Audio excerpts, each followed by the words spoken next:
Buenos días. Bueno, continuando con la patología del aparato urinario, hoy vamos a ver uropatía obstructiva. Como definición, decimos que la uropatía obstructiva es la dificultad o ausencia de conducción de la orina en cualquier zona del trayecto entre las papilas renales y el meato uretral.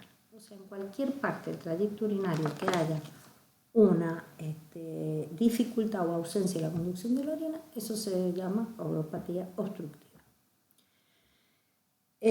¿Cuáles son las causas más frecuentes? Bueno, vamos a nombrarlas e irlas marcando. Litiasis, que ya lo vimos en el otro práctico. La hiperplasia prostática, que ahora vamos a verlo. Tumores. Lesiones del uréter, que pueden ser cirugías, por radioterapia, etc. La fibrosis retroperitoneal, vejiga neurogénica y estenosis de la uretra, entre las causas más frecuentes. Bueno, causas más frecuentes dijimos litiasis. Bueno, como definimos anteriormente la litiasis, que era la imagen de una densidad cálcica proyectada en cualquier parte del trayecto del árbol urinario, que producía un stop del pasaje de la orina, por ende del medio de contraste, y acá se puede ver muy bien en una pielografía descendente cómo los cálculos obstruyen la luz del uréter. En el caso del uréter derecho, lo obstruye totalmente, produciéndose por encima toda una dilatación de los cálices y de la misma pelvis. A esto se le podría llamar urétero hidronefrosis. Dijimos que era más frecuente en el tracto superior proximal al riñón. Acá también tenemos otra obstrucción parecida a la anterior, pero que deja pasar un poco de medio de contraste y llena la vejiga. Bien, acá tenemos otra de las causas frecuentes. La primera era litiasis, la segunda era la hipertrofia de la próstata. En la hipertrofia de la próstata, que está por debajo de la vejiga, fíjense que aumenta el tamaño de la misma. Normalmente la próstata tiene el tamaño de una nuez. Cuando esta aumenta, se le llama hipertrofia. Y entonces tanto aumenta su diámetro, ¿no es cierto?, mayor como su diámetro transversal e impronta el piso de la vejiga, haciendo que el paciente tenga la clínica o la sensación de tener que ir a orinar muy seguido, frecuentemente, también de noche.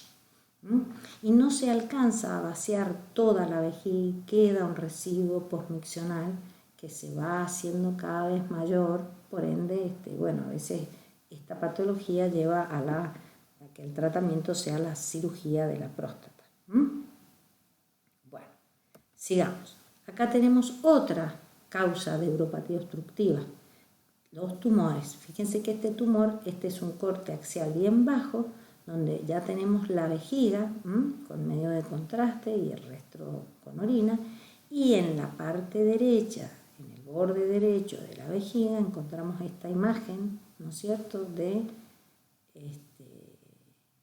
suma, podríamos decirle. No es de suma, es de falta de relleno, ¿no? En la vejiga, fíjense, en un corte coronal, un corte axial. Y en este lado, fíjense que donde desemboca el uréter derecho provoca toda una dilatación, una urétero hidronefrosis o una uropatía obstructiva. No por cálculo, no por hiperplasia prostática o hipertrofia, sino por un tumor que puede ser en la vejiga o en cualquier otra parte. Otra causa es la vejiga neurogénica, ¿sí? Dentro de las vejigas neurogénicas tenemos dos formas pero esto lo vamos a hablar cuando hablemos de vejiga propiamente. Pero en este caso sería una vejiga que es una vejiga de esfuerzo, de lucha, que trata de franquear una estenosis en la parte baja de la uretra, de la vejiga, ya de la uretra, digamos, y hace estos pseudodivertículos o pseudoimágenes de suma, por pseudo porque son falsos, No son verdaderos divertículos, pero la vejiga lucha, se deforma, ¿sí? Se hipertrofia, y esto también es una causa de uropatía obstructiva. Acá tenemos otras de las causas que dijimos, estenosis de la uretra, ahí la ven. Fíjense que el paciente está ligeramente oblicuado, el medio de contraste se coloca a través del orificio de la uretra, llenamos una uretra que, como estamos haciendo fuerza en contraria, dilatamos esta zona, pero normalmente la orina desciende por esta parte de la uretra y llega a esta zona y le es difícil franquear esta zona de estenosis, por ende esto no está tan dilatado en el paciente, normalmente acá, porque lo hemos hecho retrógrado, ¿no? Entonces ustedes ven que la uretra en el hombre, que es en la que se puede estudiar, porque en la mujer es una uretra muy cortita, mide 2 centímetros y es muy difícil de estudiar con métodos contrastados, pero acá no.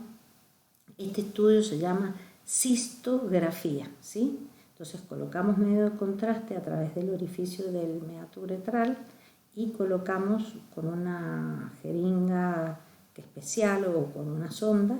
Entonces el medio de contraste, que siempre es yodo, por supuesto, acá vemos bien la zona de estenosis, luego sigue otra dilatación porque había otra zona de estenosis acá. La uretra tenemos que decir que tiene una porción posterior y una porción anterior. La porción posterior es la uretra prostática, la membranosa, la bulbosa y la peniana. Otra de las causas de uropatía obstructiva. También mencionamos a la fibrosis retroperitoneal. ¿Qué es la fibrosis retroperitoneal? Es la aproximación de los uréteres hacia la línea media por tracción fibrosa. Entonces ustedes acá ven cómo, fíjense, el riñón, se ve ahí el riñón derecho, acá tenemos un riñón izquierdo un poquito más grande, con sus sistemas pielocalicilares, y los uréteres, en vez de salir y discurrir así paralelos a la columna, se dirigen hacia la línea media por una fibrosis, que la causa es generalmente desconocida, puede ser de origen autoinmune o también secundaria a radioterapia del abdomen, en casos de neoplasias, o por tumores propios como el sarcoma o los linfomas. La fibrosis retroperitoneal. Las características de la uropatía obstructiva determinan la funcionalidad renal, ¿verdad? Porque de acuerdo a cómo afecte el sistema urinario es que el paciente va a tener una buena función renal o no. Entonces, ¿cuáles son las preguntas que nos debemos hacer frente a una uropatía obstructiva? Si es uni o bilateral. Por supuesto que si es bilateral es más grave. Si es de origen benigno o maligno, o sea, si es por un cálculo, una litiasis, o si es por un tumor. Si es congénito, este problema lo trae desde que es niño o es una patología adquirida ya en un adulto.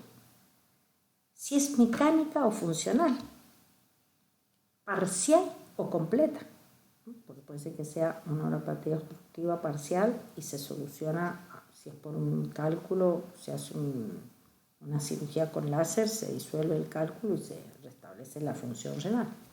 Si esto es un proceso reciente o es crónico, si está complicado o no, y si es infravesical o supravesical, o sea, si es por encima de la vejiga o por debajo de la misma, para saber si está interesando ya a la vejiga, es propio de la uretra o es propio por encima de la vejiga.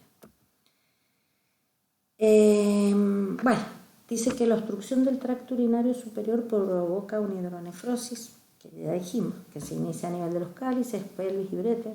Cuando es crónica, produce una atrofia de la corteza renal. Entonces esto es el problema, porque va anulando progresivamente la función renal. Y si esto es bilateral, lleva a la insuficiencia renal, que es grave.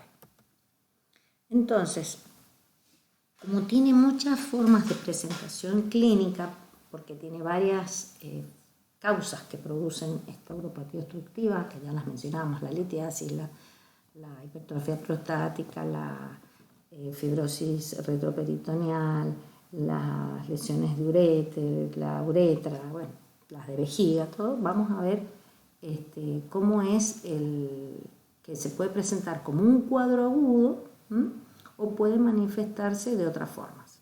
Puede ir, por ejemplo, tener un dolor lumbar, que puede estar acompañado de náuseas, vómitos y un patrón vagal.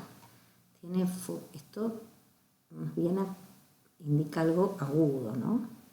Ahora, si es un dolor lumbar sordo, que hace bastante que lo tiene, habla de dilatación de la vía excretora, ¿sí? Entonces habla de un proceso más crónico. Puede ser agudo, como dijimos, o lento y progresivo. Puede ser de la infancia porque es congénito, o de la adultez.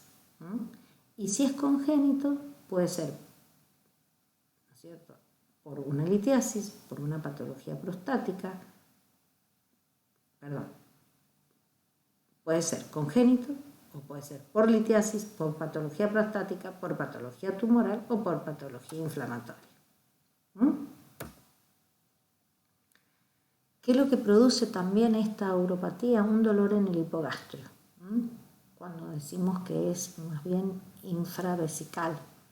Tenemos disuria, que es la dificultad para orinar, dificultad en la micción, dificultad o dolor, significa disuria, retención urinaria. Y lo más complejo sería la disminución de la diuresis o la ausencia de la misma, que sería la oligoanuria o la anuria. ¿Qué estudios debemos realizar para hacer el diagnóstico? Bueno, una ecografía de abdomen como primer estudio, muy bien. Una tomografía de abdomen y pelvis, se puede hacer la urotomografía sin contraste. ¿Por qué están contraindicados los contrastes? Por si hay insuficiencia renal. Ahora, si sabemos que es unilateral, que es agudo, que puede hacerse con medios de contraste, pero si no sabemos o tenemos la certeza de que es bilateral, que es crónico y que puede estar ya con una alteración de la función renal, están contraindicados. La radiografía simple de abdomen está limitada solo para litiasis calcificadas, o sea que si uno quiere, se puede hacer una radiografía simple de abdomen, pero que vamos a ver, nada más que si tiene un cálculo. La pilografía endovenosa y la uretrocisto, sí, se hacen y muestran el nivel y la gravedad de la obstrucción. O sea, muestran dónde está la obstrucción y qué repercusión ha tenido por encima de la obstrucción. Y también está la pilografía ascendente, que se usa para extracción de cálculos y para las búsquedas de tumores de epitelio. Son estudios que han quedado medios en desuso, por eso ponemos en primer lugar la ecografía de abdomen como primer estudio y la tomografía de abdomen y pelvis. Acuérdense que si tenemos que hay insuficiencia renal, se hace sin contraste. Ahí tenemos una ecografía de abdomen con una uropatía obstructiva y la repercusión que tenemos en el riñón con la dilatación de la vía excretora. Bueno, acá tenemos una tomografía de abdomen y pelvis, por supuesto que dijimos sin contraste.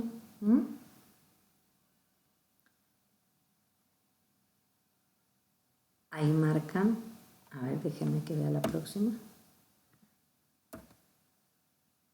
No, es simplemente esta es una tomografía de abdomen y pelvis sin contraste, para que vean lo mismo que veíamos anteriormente, ¿se acuerdan? Los músculos psoas, la columna, los músculos transversos, bueno, la aorta, etcétera, etcétera. Que ya lo verán en tomografías. Esta era sin contraste. La pilografía endovenosa, que prácticamente ha quedado en desuso, para ver que acá se ven muy bien los dos uréteres en esta incidencia, y no es normal, dijimos, ¿no? Están ligeramente dilatados. Puede ser que tengan algún cálculo en su trayecto y que al ponerle medio contraste uno lo pacifique. Por eso siempre es importante hacer la directa o la simple. Acá tenemos la uretrocisto que habíamos visto. Ven cómo se llena por vía retrógrada y donde tenemos la estenosis de la de la uretra en 2 porciones, por lo tanto es infravesical y también produce uropatía obstructiva. En este caso tenemos una pielografía ascendente. Ascendente, ¿qué quiere decir? Que introducimos mediante un catéter a través del meato ureteral, medio de contraste en el uréter de este lado, del lado izquierdo, en donde vemos una gran hipertrofia prostática porque está ascendido totalmente el piso de la vejiga. Tenemos una dilatación de los sistemas pielocalicilares con una urétero-hidronefrosis. Seguramente estos sean imágenes de cálculo que han quedado, tapadas, por el medio de contraste. Y esto que vemos en el medio pueden ser restos de medio de contraste de un estudio anterior, de una mielografía, etcétera, etcétera. Lo mismo que antes de la bibliografía y bueno, muchísimas gracias chicos. Nos vemos en la próxima clase.